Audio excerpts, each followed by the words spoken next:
Sa higit isang dekada ng pagiging manggagamot ni Lolo Romualdo, iyon lang ang unang beses na nakasalamuha siya ng isang pasyente na ang hirap tumbukin ang sakit. Sa gabi ay balisa ito, ngunit napakalakas na kahit tatlong kalalakihan ay nahihirapan na kontrolin ito. Ang daming nagsabi na ito ay sinapian, ngunit alam ni Lolo Romualdo na hindi ito sinaniban. Dahil alam niya at malalaman niya kung ano ang sumanib dito kung mayroon man. Halos hindi na rin makatulog si Aling Edna sa pag-alala sa anak. Kahit special child na dalaga si Belle, ay mahal niya ito ng sobra. Maging si Mang Toto ay ganoon din, sapagkat panganay nilang anak ito. Hanggang sa maramdaman ni Lolo Romualdo na may ibang nilalang ang nakapaligid sa kanilang bahay tuwing gabi. Ang mga nilalang ng mampak, mga uri ng purong aswang, ibig sabihin ay walang halong dugo ng tao.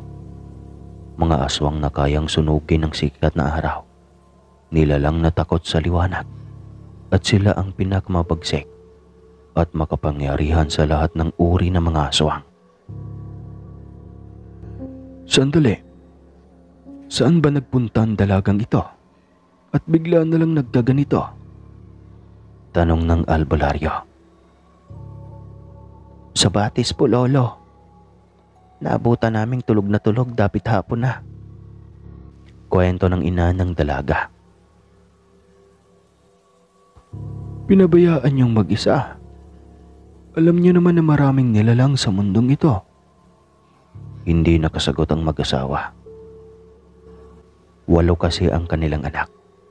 Itong dalaga ang panganay, na medyo huli ang pag-iisip.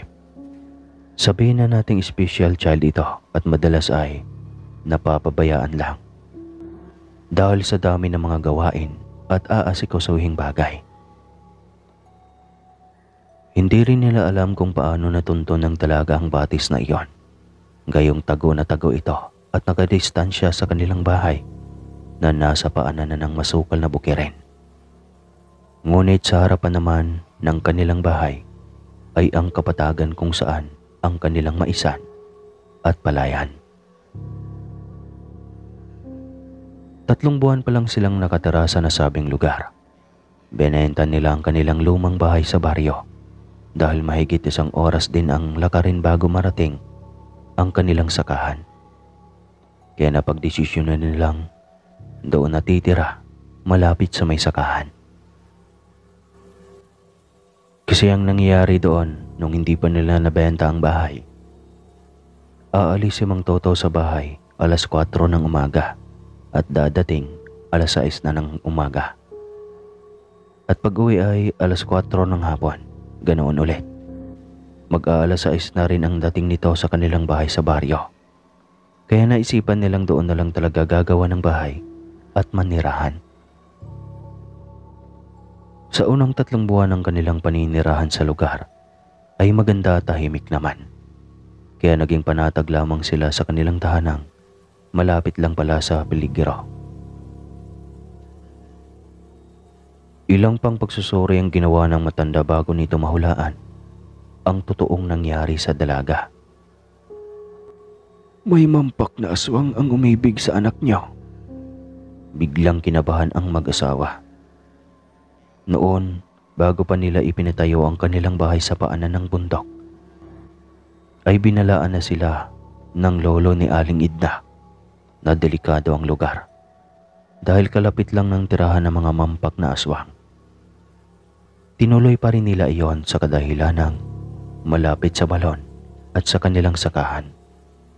Mas lalo naman silang nawindang nang sabihin ng matanda na punla sa sinapupunan ni Belle ang habol ng nilalang.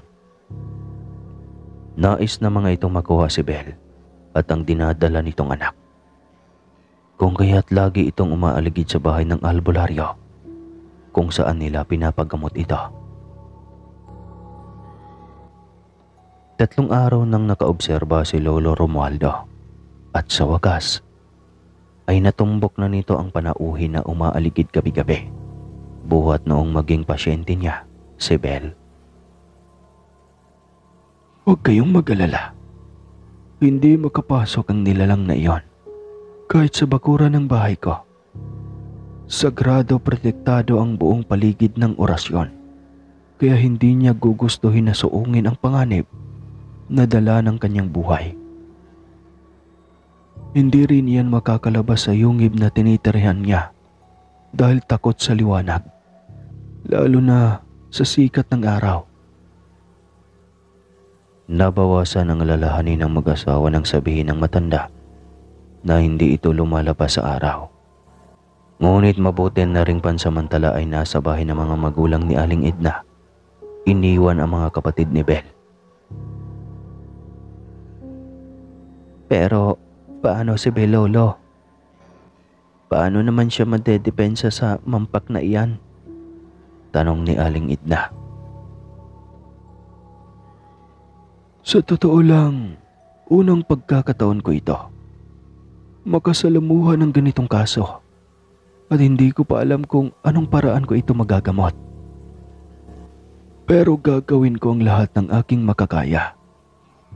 Ang buong akala ko kasi, mga engkanto lang ang pwedeng magpabuntis sa mga ordinaryong babae. Pati aswang gubat din pala. Napakalakas at napakamakapangyarihan pa naman ng nilalang na ito kapag gabi. Lolo, tulungan niyo naman ang aking anak. Mahal na mahal namin si Belle, Lolo. Pakiusap ni Mang Toto. Alam ko, walang magulang ang hindi nagmamahal at nagmamalasakit sa anak. Naging emosyonal si Aling Edna nang sabihin iyon ng matanda. Siya ang ina, kaya siya ang higit na nasasaktan ng mga sandaling iyon. Tumahan ka na, Edna. Walang mangyayari sa anak natin kahit anong iyak mo. Pag-aalo ni Mang Toto sa asawa. Awang-awa rin ang matandang albularyo habang nakatingin sa mag-asawa. Kinagabihan, naghihintay na naman silang muli sa pag-atake ng nilalang. Alam nilang aatake na naman ito dahil gabi-gabi namang nambubulabog ang mga nilalang na ito. Buhat dalhin nila si Belle sa bahay na iyon ng albularyo. Hindi nila inasahan na maging ganoon kalala ang pagkikipagharap ni Lolo Romualdo sa mga nilalang. Naging matapang pa kasi ito at malakas ayon sa matanda. Mukhang nakalas ang mga ito ang orasyon na harang sa bakod ng bakuran nila. At nakapasok na ito. Nangangamba ang matanda na baka makayanan din ang mga itong baklasin o sumpain ang orasyon na nakabalot para sa proteksyon ng bahay.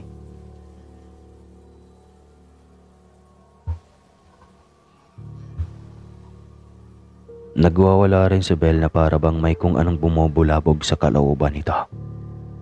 Mabuti na lang at nakagapos ito ng kadena. Kaya hindi nawala ang konsentrasyon ni Lolo Romualdo sa orasyon na kanyang binabato laban sa nilalang. Hinawakan niya ang tiyan ni Belle at may inusal na kung ano. Pagkatapos ay pinunasan iyon ng langis.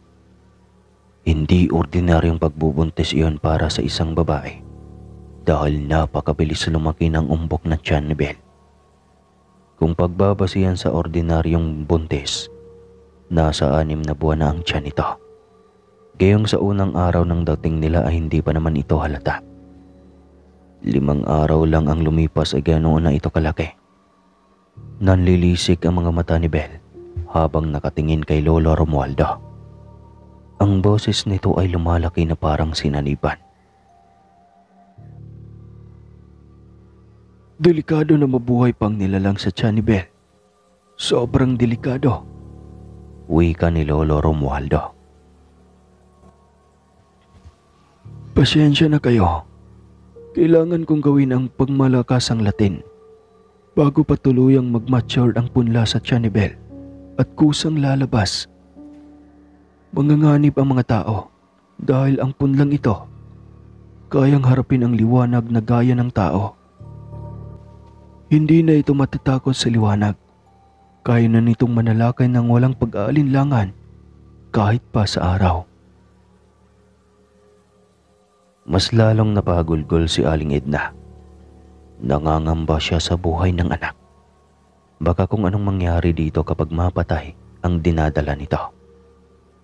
Muling umusal ng latin ang matanda sabay hima sa umbok ng tiyan ni Belle. Matapos iyon ay biglang nagwala ang nasa loob ng tiyan ni Belle. Naghuhumiyaw ang dalaga. Namimilog ang mga mata nitong nakatitig sa paikot-ikot na nilalang sa tiyan nito. Biglang dinakip ni Lolo Romualdo ang nilalang sa tiyan ni Belle. Sabay usal ng napakalakas na salitang Latin. Makalipas ang ilang sandali pa, hindi na gumagalaw pa ang tiyan ni Belle. Maging ang dalaga ay nakapikit na ang mga mata. Kinabahan si Aling Edna at itinakala ay patay na ang anak. Nagpapahinga lang si Belle. Huwag kang mag-alala. Wika ng matanda. Naging kampante ang isipan ni Aling Edna sa sinabi ng matanda. Ngunit ilang sandali lang ang lumipas ng isang napakatinis na tinig sa labas ng bahay ang kanilang narinig. Kakaibang tinis ng tinig. Tila nasasaktan ito ng sobra. Tagumpay! Napatay natin ang punla ng Mampak. Narinig niyo iyon? Nasasaktan ng sobrang Mampak sa pagkawala ng kanyang punla. Wika ni Lolo Romualdo. Pero nasa tiyan pa rin siya ng anak ko, Lolo. Nag-aalalang wika ni Aling Edna. Hihintayin nating magising si Belle. Ang totoo ay nangangamba akong hindi niya bagawang mailabas ito. Wala naman siyang alam sa pag-ere. Higit sa lahat, sarado ang matres niya. Kapag ganitong hindi pa nga umabot ng 1 buwan ang punla sa kanyang tiyan, lalambot at magbubukas ng paunti-unti ang bukana ng matres kapag nasa 7 buwan na ang dinadala nito. Paliwanag ng matanda. Kaya nga, Lolo, paano na si Belle? Baka sa mukha ng matanda ang pag-alala sa kanyang pasyente. Gayunpaman, nabawasan ng marami ang kanyang pag-alala. Masigit kasi siyang nabahala sa laman ng tiyan ng dalaga. Oras na pagkalabas ito. Paniguradong magiging mapangahas na Mampak kahit sa araw na ito. Oras na makalabas kasi ito, paniguradong magiging mapangahas na Mampak kahit sa araw. At ang higit na nakakabahala ay kapag magparami ito. At hindi na mangyayari pa iyon dahil napatay na ni Lolo Romualdo ang punla.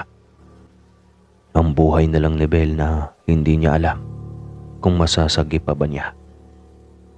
Gayong iba ang pagkaramdam niya.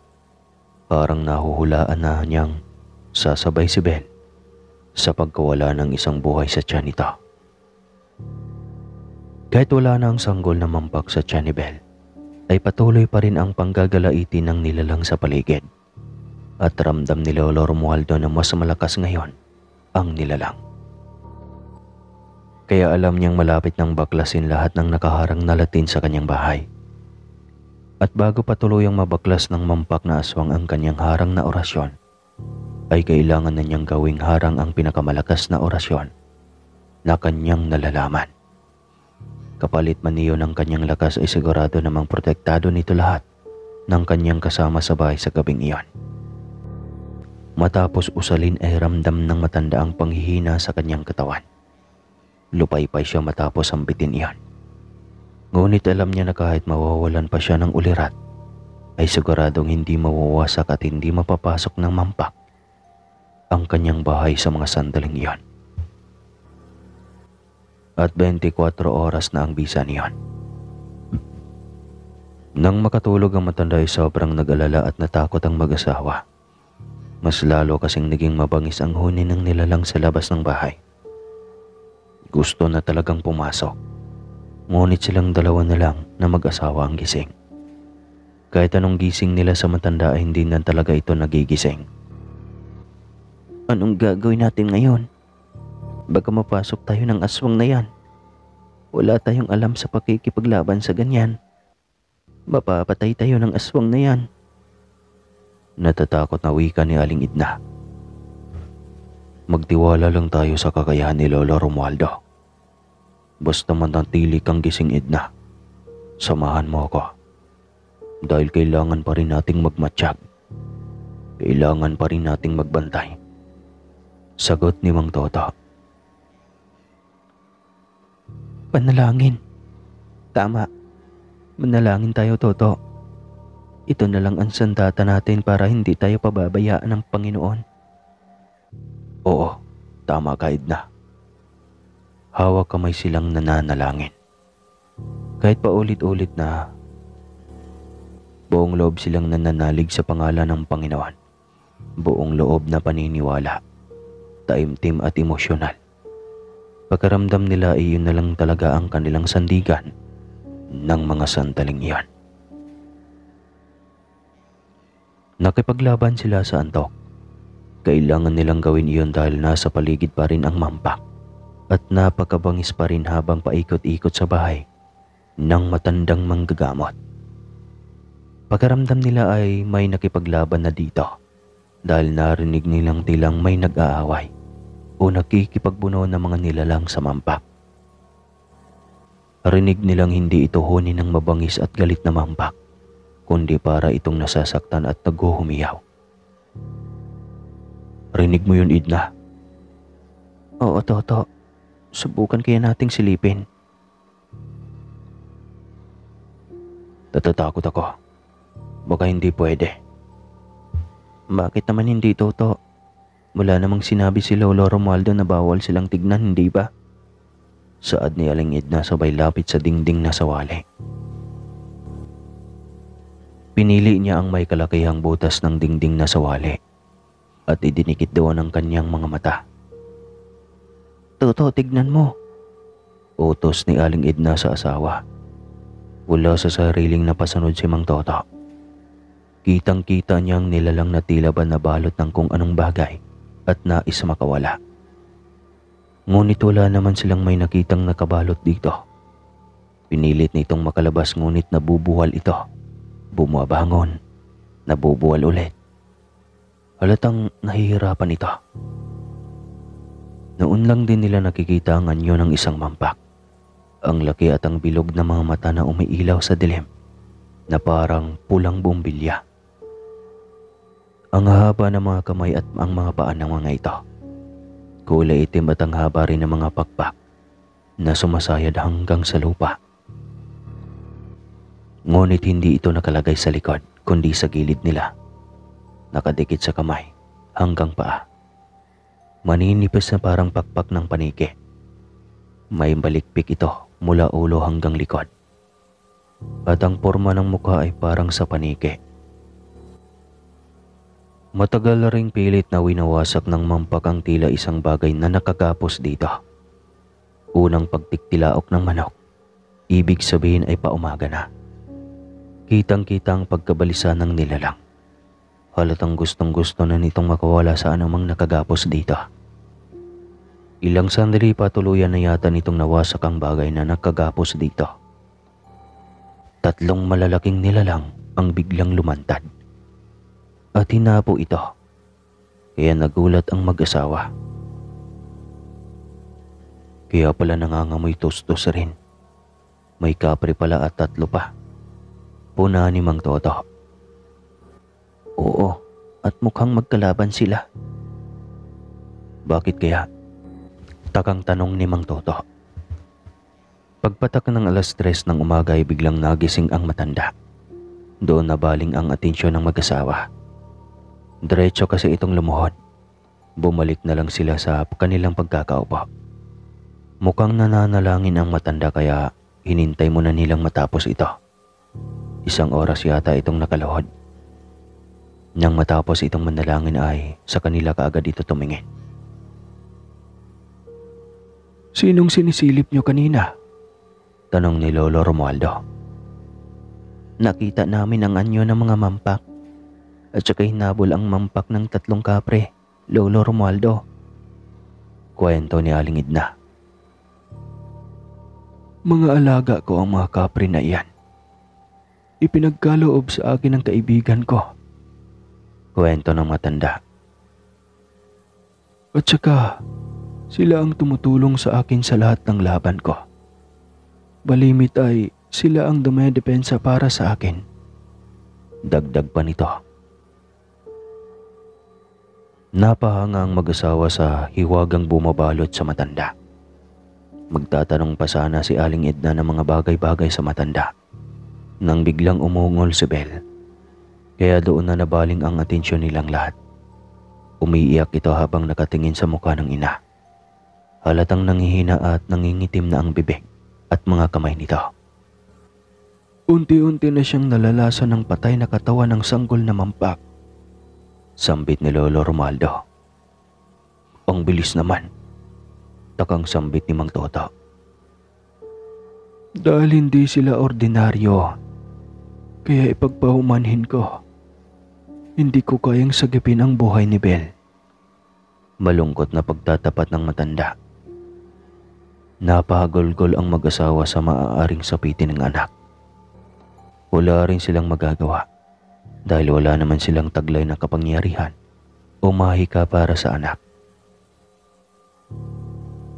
Makalipas ang ilang sandali ay bigla na lang itong nangisay at tuluyan ng nalagutan ng hininga. Isang masaklap na pangyayari na masakit at mahirap tanggapin para sa kanilang mag-asawa. Ngunit para sa kanilang mga natitira pang mga maliliit na anak, kailangan nilang tanggapin at magpakatatag. Kailangan nilang tanggapin na iyon ang paraan ng pagkamatay ng kanilang anak na panganay. Na hanggang doon na lang talaga ang buhay ni Bel. Kailangan na nilang matuto sa naging lechon sa buhay. Lechon? Gutom yata ako. Kailangan na nilang matuto sa naging leksyon sa buhay nila at magpatuloy ng pamumuhay dahil marami pang plano ang may kapal para sa kanilang buong pamilya.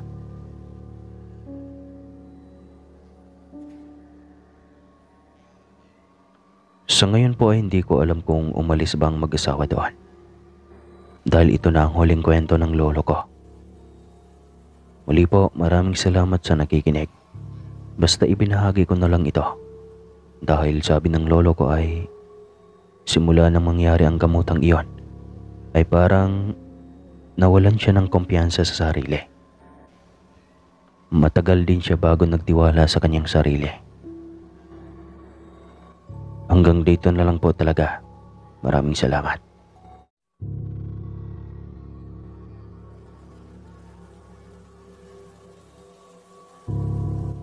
Kargador sa Pierre Mang Pio. Ang kanyang may bahay ay nasa bahay lang at walang trabaho. Walang anak mga ito. Dahil nasa kalagitnaan na ang edad ng mag-asawa. Pero makikita ang pagmamahalan ng dalawa sa isa't isa. Lalo na ang asawang babae na sobrang maalaga sa asawa nito. At maging sa paligo ay pinapaliguan pa nito ang lalaki. Mula sa bintana ay kitang-kita ni Rita ang lambingan ng mag-asawa. At minsan ay tila nais mainggit ni Rita kapag ganoong eksena ang nakikita niya. Nais rin naman niyang gawin ang ganoong bagay sa kanyang asawa. Ngunit paano niya gagawing alagaan at lambingin ang asawa kung sa tuwing uuwi ito ay lasing? At kung hindi man lasing, nagwawala at aawayin na naman siya dahil hindi nito gusto ang ulam. Rita, masahiin mo naman ako. Tawag ni Donald ang kanyang asawa. Kagigising lang ay magpapamasahe na. Hindi ka na naman magtatrabaho. Ang dami na nating bayarin sa tindahan. Reklamo ni Rita. Wala akong pakialam. Maghintay sila kung kailan ko nais magbayad. At ikaw na palamunin. Huwag kang reklamo ng reklamo. Kasalanan mo ito. Kasalanan ko? Pinersa mo ako sa isang bagay na ayaw ko. Ngayong nagbunga at pinilit kang pakasalan ako. Kasalanan ko na. Pukaka ka rin kasi kaagad. Ang landi mo kasi. Sobrang sakit iyon sa pandinig ni Rita. Ganoon ba kababa ang tingin ng asawa sa kanya? Subalit dahil sa kanilang anak na ayaw niyang mawalan ng ama, ay nagpakatanga siya sa tabi ng lalaki. Kahit paanong sinasabi nitong masasakit na salita, ay nagmistula siyang bingi at walang pakialam hanggang sa nakasanayan na lang din niya. Kung anong utos nito ay sinusunod niya. Minsan ay sumasagi rin sa utak niyang lasunin na lang ito. Ngunit hindi rin niya kayang gawin iyon sa kadahilanang ama ito ng kanyang anak. Anong ulam? Tanong nito. Ay noodles. Inutang ko pa sa tindahan ni Aling Purita. Hindi mo naman kasi ako ay nabutan ng pambili. Punyeta, ang dami mong sinabi. Noodles rin lang pala ang hain. Wala ka bang pwedeng mautang? Donald naman.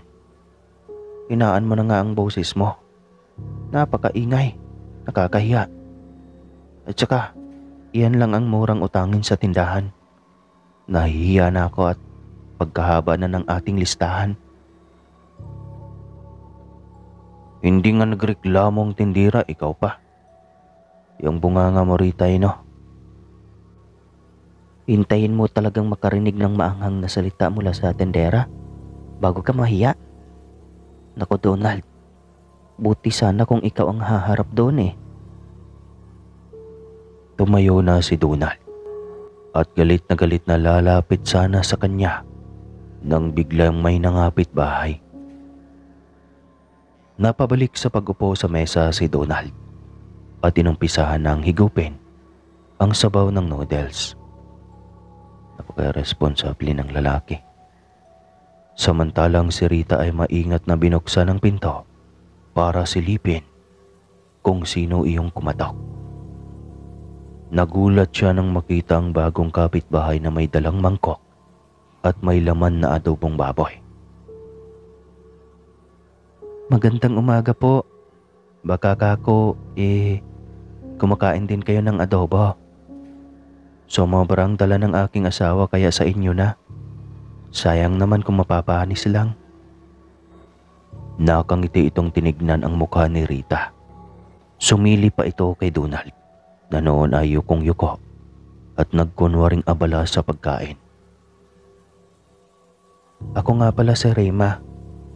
Kami ng asawa kong si Anton ang nangungupahan sa bahay na katapat ninyo. Pakilala pa nito ng tila at ubili si Rita na abutin ang bigay nitong ulam. Ay nako, akala ko po ay nabili niyo iyang bahay. Umuo pa pala kayo riyan. Nako po Ate Rema, nakakahiyaman pero salamat dito ha. Walang anuman. Ano ka ba? Rita nga pala ang pangalan ko ate. Mukhang magkakasundo tayo nito ha. Biruin mo. Ay 1 litra na lang ay magkapareho na tayo ng pangalan. Ngumiti lang si Rita. Tanging pasalamat lang ang kanyang sinabi matapos nitong magpaalam dahil kailangan ng pumasok ng asawa nito sa trabaho. Paglapit niya sa kanyang asawa na bitbit ang mangkok, ay parang siya na yata ang gustong ulamin nito. Dahil muli na namang nanlilisik ang mga mata. Ang tagal mo naman. Nasadya mo ba talagang bagalan para hindi ako makaulam ng adobong bigay ng kapitbahay? Galit na singhal ni Donald. Mambunganga mo Donald, para kang ewan. Ayan, ubusin mo. Galit na singhal ni Rita sa asawa. Sabay taliko dito. Bumalik na lamang siya sa loob ng bahay para silipin kung gising na ba ang 3 nilang anak. Nang makitang tulog pa ito ay maingat siyang tumabi dito para umidlip na ring muli. Nagising siyang wala na ang asawa. Nang tingalain niya ang uniforme nito ay wala na. Napabuntong hininga na lang din si Rita. Ay, buti naman at naisipan ding pumasok. Sambit ni Rita sa sarili. Sakto ring nagising ang kanyang anak kaya pinalaguan na niya ang mga ito. At pagkatapos ay dinala sa kusina para pakainin. Napailing na lamang si Rita nang makitang simot lahat ng adobo sa mangkok na pag-aari ng kapitbahay. Napailing na lamang si Rita sa tibay ng loob mayroon ng asawa. Naatim talaga nito na kumain na sarili lang ang iniisip. Sa dami ng adobo na iyon, ay inakala ni Rita na aabot pa iyon hanggang hapunan. Iyon pala ay maaga pa lang. At sa asawa pa lang niya, ay simot na kaagad lahat. Sabaw na lamang ng noodles ang pinagtiisan nilang mag-ina. Hanggang tanghalian na iyon. Minsan talaga ay kusa na lang papatak ang kanyang luha dahil sa sakit ng loob na dala ng mali at maagang pag-aasawa. Kaya sa mga nais mag-asawa dyan o may kalandian na, kung mga bata pa kayo, ay pigilan nyo at isipin nyong mabuti. Masarap lang yung ana-ana. Pero kapag may anak na kayo o magkapamilya ng maaga, ano-ano na. Balik tayo sa kwento. Matapos kumain ay nilinis na niya ang mangkok ng kapitbahay, maging ang kanilang kinainan.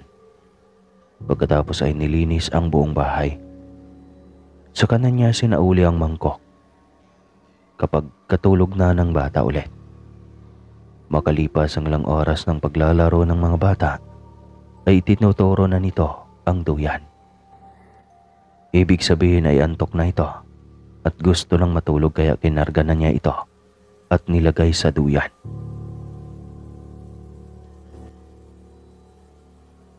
Ilang yugyug lang din at nakatulog na ito kaya nagmadali siyang kunin ang mangkok para isauli na sa kanilang kapitbahay.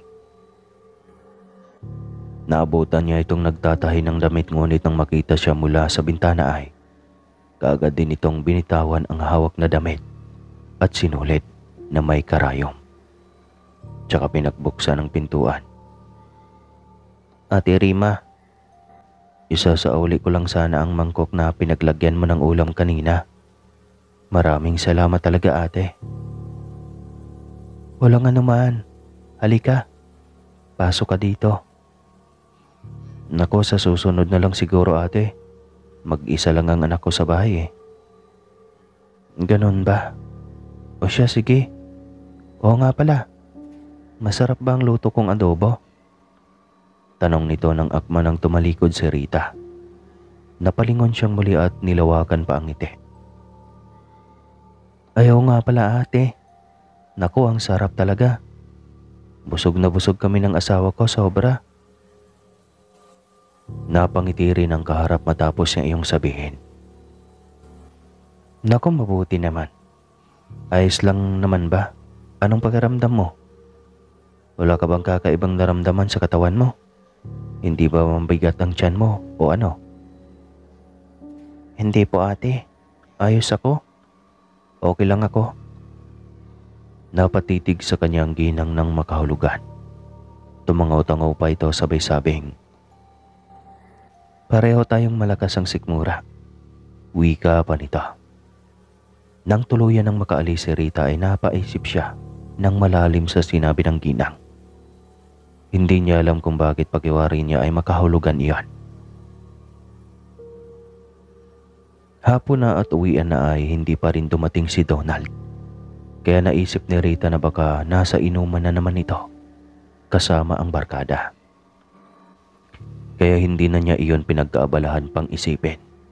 Ang pinoproblema niya ay kung ano na naman ang pwedeng maiulam ng kanyang anak sa gabing iyon. Dahil walang iniwan na pera sa kanya ang asawa.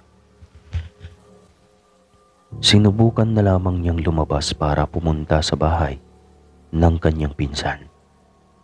Nasa kabilang kanto pa ito at malayo-layo ring lakarin. Subalit kailangan niyang gawin dahil wala silang maasahan sa kanyang asawa. Kung hihintayin lang niya ito ay magugutom silang mag-ina. Ngunit sa labasan pa lang siya na makasalubong ang kasamahan ni Donald sa trabaho. "Rita, ayos na ba si Donald?" tanong nito sa kanya. Ay, bakit Neil? Saan ba si Donald? "Hindi pa nauwi." "Ay, malala yata. Suka ng suka kanina eh. Masakit daw ang tiyan." Nag-alala naman bigla si Rita nang sabihin iyon ni Nel. Sinong nagbabantay sa kanya ngayon? Tanong niya kay Nel. "Yung kapatid niyang babae. Yun yata ang may kontak dahil wala ka namang cellphone." Mas lalo pang nag-alala si Rita sa sinabi ng lalaki. Ngunit wala naman siyang pwedeng pagbilinan sa kanyang anak. Kaya matapos manghiram ng pangkain nilang mag-ina ay naghintay na lang si Rita na may susundo sa kanyang kaanak ni Donald. Wala ang mga itong kontak sa kanya dahil sira ang cellphone niya at wala nang pampalit.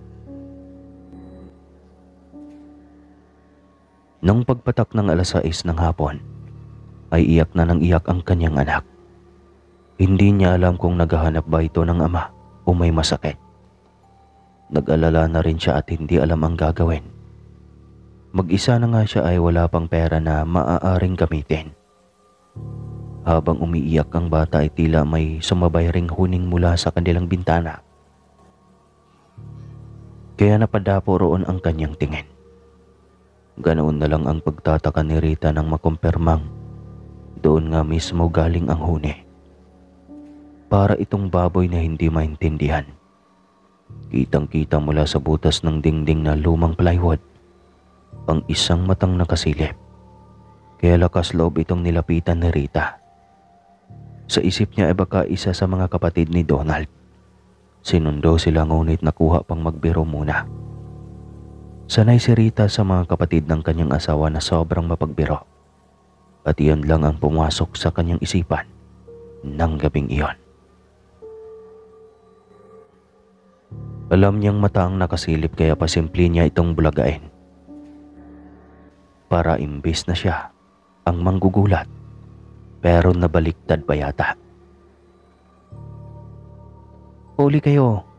Sigaw niya nang idikit ang isang mata sa butas. Ngunit laging gulat niya nang dumestansya lang ng konti ang matang iyon. At kakaiba ang titig nito. Tila ba nagbabaga. Napasigaw siya ng malakas sa gulat at takot na rin. Mabilis siyang humakbang palapit sa anak at niyakap ito. Umiiyak pa rin ang bata. Biglang naalala ni Rita ang muka at tingdig nang nakita niya sa butas. Si Mang Pio iyon. Hinding-hindi siya nagkakamali. Aswang si Mang Pio sa utak ni Rita. Kumuha siya ng bawang, dinurog ng pinong-pino at pagkatapos ay isinaboy sa bawat gilid. Bahala ng amoy bawang sila ng mga sandaling iyon. Nawala rin naman ang iyak ng bata makalipas ang ilang sandali. Nakatulog pa ito ng mahimbing kaya lumuwag kahit papano ang dibdib ni Rita. Hanggang sa hilahay na rin siya ng antok. Kinabukasan ay pinuntahan nga siya ng kanyang biyanan. Halatang problemado ito kaya nag-alala rin si Rita. Ano bang nakain ni Donald at hanggang ngayon ay hindi pa matigil ang pagsusukan niya? Kahit laway na lang ang sinusukan niya ay ganoon pa rin. Ang pangit pa ng amoy ng laway niya. Amoy malansa na parang amoy patay. Nakakadiri. Biglang naalala ni Rita ang bigay na adobo ng bagong kapitbahay. Maging ang aswang na sumilip sa kanya. Konektado lahat iyon, alam niya. Sandali lang, Nay. Bakit hindi natin dadalhin si Donald sa albularyo? Tanong ni Rita sa biyanan. Bakit? Nay, kasi inubutan kami kahapon ng adobong baboy. Siya lang naman ang umubos na kumain yun. Yun lang yata ang dahilan. Parang nakumbinsi rin niya agad ito. Kaya agad silang naganap ng masasakyan. Pagdating sa bahay ng kanyang biyanan ay naroon ang asawa niyang si Donald at nanghihina na. Ang lalim na rin ng mga mata nito. Halatang walang tulog at masama ang pakiramdam. Kinain mo raw lahat ng adobo na bigay ng iyong kapitbahay? Tanong agad ng biyanan ni Rita sa anak nitong si Donald. Hindi naman, Nay. Nasa loob ng bag ko. Nilagay ko pala yon sa Tupperware. Sagot ni Donald. Hindi yata ako natunawan dahil sa adobong iyan eh. Dagdag pa nito. Ang takaw kasi, nakarma katuloy. Maatim ba naman na hindi iwanan ng ulam ang asawa at anak? Galit na wika ng ina nito. Inutos pa nito sa bunsong anak na kumuha ng kalamansi. Nagtaka pa ang mga ito kung ano ang gagawin sa kalamansi. Ngunit nang ipatak na ito sa adobo ay ganoon na lang ang gulat nila. Unti-unting naging balat ang tao at may mga daliri pa ng paa na kasama. Maging sila na mabuti ang pakiramdam ay nasuka rin sa nakakadiring pagkain na iyon. Pinaspasan nga ang nakain mo, Donald. Albularyo ang kailangan natin. Kailangan na nating pumunta sa bahay na Lolo Poldo. Siya lang ang makakatulong sa atin. Hindi ang mga reseta na ibinigay sa iyo ng doktor. Gumayak na kaagad sila at tinungo ang bahay ng manggagamot. Kagaya ng ibang pagamutan na albularyo, ay nakailera rin ang pasyente nito. Subok na rin ang kakayahan ni Lolo Poldo sa panggagamot. Kaya marami ang naging suki at pabalik-balik dito. Umabot pa ng kalahating araw bago sila naharap ng matanda. Malayo pa lang ay alam na ng matanda kung ano ang dinaramdam nito. Kunti na lang, makakalipad ka na.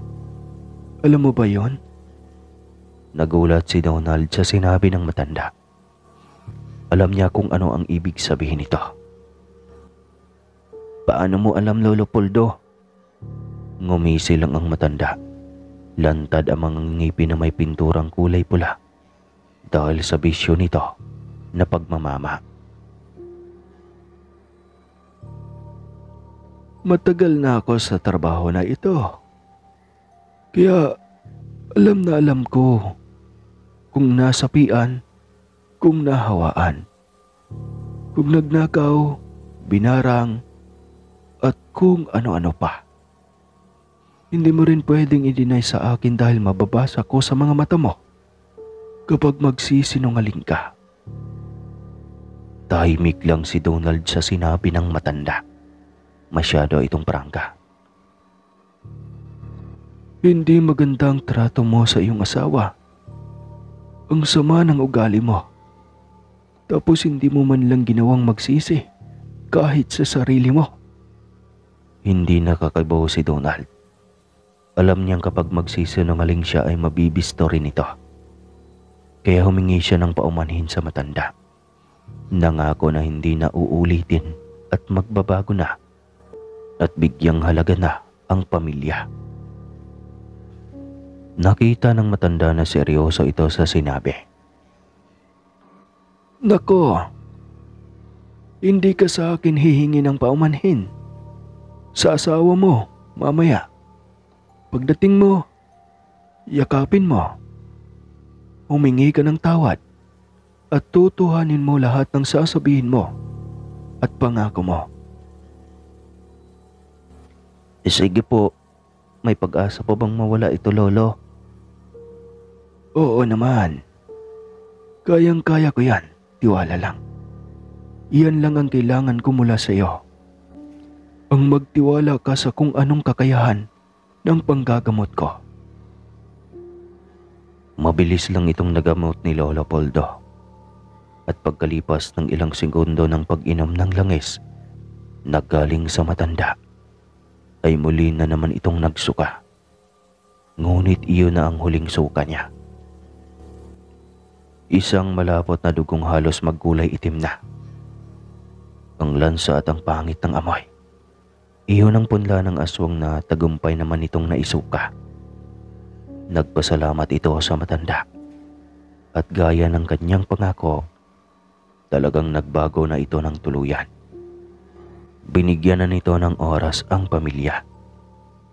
Laking pasalamat na Rita sa kakaibang Donald na lumabas matapos itong gumaling. Dalangin niya ay sana'y hindi na ito magbabago pa.